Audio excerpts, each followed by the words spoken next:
Assalamu alaikum wa rahmatullahi wa barakatuh. How are you guys doing? How are you doing? I'm doing very good. Fantastic. Good to see you. Yes, must be. Must be. I'm How are you? Okay. Before we start, guys, we're all doing this charity project, and this for one ummah, isn't it? Yes. And I've got the link below. This is Ramadan. It's a special time. It's a time whereby if you give in charity, it will be multiplied manifold. It will be something which will be on your scales in the Day of Judgment. And what we're doing now is actually an emergency. Is it the food packs? No, not the food packs. So we've done the food packs the first 10 days. This is now getting to the juice of it. We're talking about the emergency packs, the emergency aid to the people of Gaza. Yes, the people of Gaza, and even the people of Sudan and other countries where their emergencies are happening. SubhanAllah, this is interesting. The word emergency, if you look in Google, it means a situation where it needs immediate action. Okay. It needs attention. Yeah. So when Did we you look just at, check that out? No. I always have it, because I'm studying with the champ. No, I'm joking. So this is very important because when we say emergency, people don't really understand. Yeah. It's something that requires immediate people do action. understand the word No, emergency. they don't. They become desensitized. This is the to most it. useless contribution you're making. No, but it is something, bro. You can save someone's life. You know, Allah says in the Quran, وَمَنْ أَحْيَهَا فَكَأَنَّمَا أَحْيَا النَّاسَ جَمِيعًا. Whoever saves a life, it's like saving all of humanity. Exactly. Like, do you know what I mean? This situation is also emergency. It needs urgent attention, psychological. But honestly, you define psychologically, Ali. So just as a preamble to the video, this is a very important thing, and it will only take you a couple of seconds, and it will increase your deeds on the Day of Judgment. It'll be an amazing thing. So please click the button below. Look, I wanted to give you something to react to, actually. Who's it about? It was about Candace Owens, and she was having this conversation with. She must be really happy at the Daily Wire, isn't she? She having a successful career. So everyone knows that she was fired by the Daily Wire, and their masks have dropped. I thought they were about freedom of speech, though. They're not about freedom of speech. What? They're about selective freedom of speech. We know this now. We know this. They're a pro-Zionist organization. If you don't toe the party line with them, then they'll fire you. And this is a great experiment. In fact, it's one of their worst moments because everyone can see it now. They only had one black woman of color, and they got rid of her now, isn't it? And she used to say Christ is King, and she I don't know was if a proud Christian. Is there another black woman in there as well? I don't know. I don't think so. Oh, there isn't? No. Well, I'm not at that level anyway. It's a pretense. They may be in the background or working somewhere else. To even have a black woman, that I believe it was intentionally done. Yes. And now they're like, oh, it doesn't serve us. It's like that. And guess what? They are people who are against objective news. Yeah. They're saying objective news is pro-Hamas. Can you imagine if objective news is pro-Hamas, then you finish it. And Candace Owens is pro-Hamas. I'll tell you what. Talking about Candace Owens, she had this conversation with this guy called Rabbi Barclay. We all know. Rabbi who? Barclay. HSB. No, not HSBC. Okay. But Barclay. We know how she's been having a back and forth with Unholy Shmoli. Yeah. Okay. That guy's a creep, bro. What a dirty, filthy He guy. is. You guys should see my video on that. What a weirdo. But then it's now she had this conversation with Barclay. And he's obviously been slandering her and stuff. And one thing I will say to Candace Owens, if she's watching, and I do have reason to believe that she'll be watching a video like this, is yes, it's important sometimes to defend yourself from the slanderers. We've all been slandered in our time in public life. But don't give it too much attention because, frankly, their appetite is insatiable. Their appetite is insatiable, and whatever you say will not be enough for them. And these guys have already got preconceived notions. When I say these guys, I'm talking about Zionists who have these kind of belief systems. But talking about Zionists with incredibly despicable and heinous belief systems, I want to just show you a clip, and it's just a very short clip of what this man says, Barclay. It can't get worse. I was absolutely gobsmacked. One second, with everything that we've seen that they've done, it gets worse. It's shocking. Well, it's shocking. I want to see this. Let's take a look at it. I want to see this. Do you think it is sad when an innocent Palestinian child dies? Candace, I cry every day. And it's not just for Israel. And this is one of the things you clearly do not understand. The same way most don't, who are anti-Semites, who don't get it. I cry for what's going on in Israel. I cry just as much for what we are forced to do. Golda Meir had a great quote.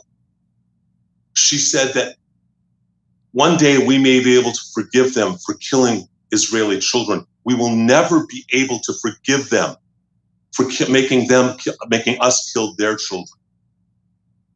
So what about my statement of saying that I also cry for Palestinian children is wrong to you if you also admit it is sad when Palestinian children die? It's painful, but it is not in any way, shape, or form morally equivalent to October 7th. Now, there's a lot of nonsense that this guy was saying throughout the interview. Yeah, but let's just focus on this. What on earth is this? This is psychopathic. It is. You know, it's like a rapist raping somebody and saying, you know what, you're making me do this. Bro, in any society, you think that person is sick, a weirdo, just psychologically messed up. And this is what Israel is showing itself to be. What you said is interesting. It's like, imagine you're raping someone and then you're saying, I'm more angry for the fact that you're making me do this. Yeah, it's can you imagine? You're saying, I'm blaming you for what I'm doing to you and I'm angry for you making me do that. No, but the thing is, the same exact logic. Gaslighting, bro. Gaslighting at its finest. Yes. Well, it's worse than that. I tell you what, I mean, let me tell you something, right? If this logic were to be extended, one could say the same thing about October 7th. Yeah. Okay, why did... and we don't take for granted, we've already refuted these claims about the 40 beheaded babies and stuff like that. So if there were civilians that were killed, or Hamas turns around and says, well, we will never forgive you for letting us do this, making us do this. And we've already refuted those claims. And they have more right to their logic to say that, because this has been going on for about 75 years. I mean, it's absolutely, it's despicable. It's shocking. I'm actually quite disappointed in Candace, I have to say, because instead of focusing on this low-laying intellectual fruit, which she could have just batted out of the arena, she started defending herself again. And this is now becoming a bit pathological, Candace, I'll be honest with you. You have a man here saying, we'll never forgive them for what they've done to us, which is make them kill their children. And you're focusing on what I said and what he said. Exactly. And frankly, that's not what you should be focusing on with that kind of comment. As a black woman, when we look at history, what happened to the black people, like King Leopold II, what he did in Congo, killing 10 million people. Imagine him coming and saying, I am more angry with you, Candace, for making me do this to the Congolese. And imagine, how would your reaction be? Would you be talking about yourself or defending yourself, or letting this comment pass by? You wouldn't. And look how he's casually dehumanizing the children. And not only that, what he said is absolutely, you have to be psychologically unwell. I think I agree with you guys 100%. Regardless of the situation, with what's going on in Palestine, you have to stand up for the Palestinians. It's about being on the right side of history. However, I can see, and it's interesting to kind of look at the dynamic here. Maybe she may have understood that these are her dying moments in Daily Wire, that maybe, she can get back some of her reputation, or she was gagged, or she was and there are certain announcements to suggest that maybe now that she's got her own platform, that we are going to see a completely uncensored version where we see the reality. So we're hopeful. Yes. Well, I like the way you've said that, because we want to give everyone a chance. I mean, she obviously is not a psychopath. She's seen what's happened with the children. She's a mother herself. She was pregnant, I think, at one point. And she can empathize with these and sympathize with these people, just like any human being with decency would be able to do. Okay? But let's call a spade for a second. It doesn't matter where you're working or where you're getting your paycheck. If you're seeing someone say, right, that we will never forgive you for forcing us to kill your children, I'm sorry, that kind of statement cannot go unchecked. I'm sorry to say. And for it to just kind of be moved up to the side, because let's focus on the bigger issue at hand, which is my reputation, in the case of Candace in this case, I think it's problematic, frankly. It is.